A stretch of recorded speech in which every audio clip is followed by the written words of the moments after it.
सर्वप्रथम श्री रामचरितमानस की कुछ पंक्तियों का वो आप श्रवण करेंगे।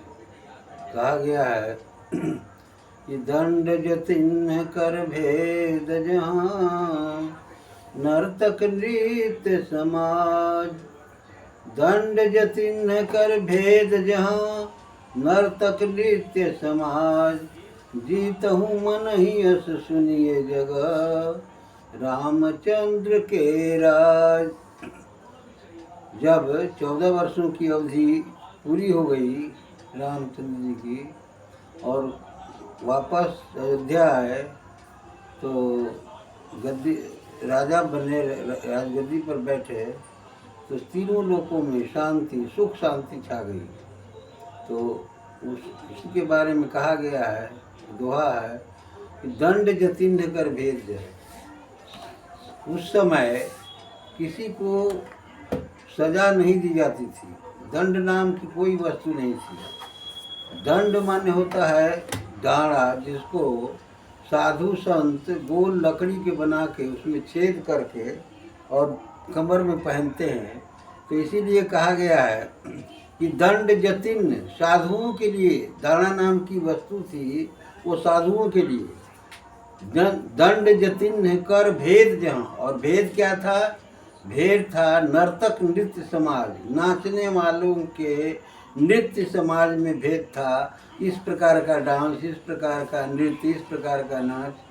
तो इसीलिए कहा गया है, दोहा है कि दंड जतिन कर भेद जहाँ नर्तक नृत्य समाज।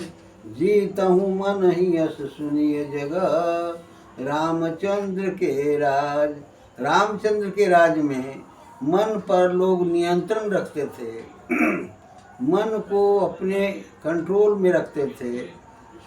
लेकिन आजकल उल्टा है, मन को लोग बिगाड़े रहते हैं, मन पर किसी का नियंत्रण नहीं है। एक महात्मा ने कहा था कि कुछ लोग कहते हैं कि मन को मारना चाहिए, तो उन्होंने कहा कि मन तो एक घोड़ा है जिस घोड़े पर हम आप सवार हैं, और यदि तुम घोड़े को मार दोगे तो मंजिल, निश्चित स्थान मंजिल तक कैसे पहुंच पाओगे।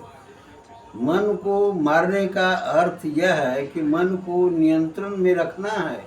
मन को मारने का यही अर्थ है कि मन को अपने काबू में, अपने नियंत्रण में रखना है। तो राम राज्य में जीता हूँ मन ही सुनिए जगह रामचंद्र के राज। रामचंद्र के राज में लोग अपने अपने मन पर नियंत्रण रखते थे, मन पर ही विजय प्राप्त करते थे।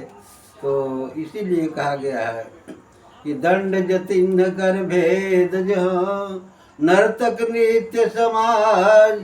जीतहु मन ही यस सुनिए जगह रामचंद्र के राज। इतना ही कहकर मैं अपनी वाणी को विराम देता हूँ। श्रोताओं को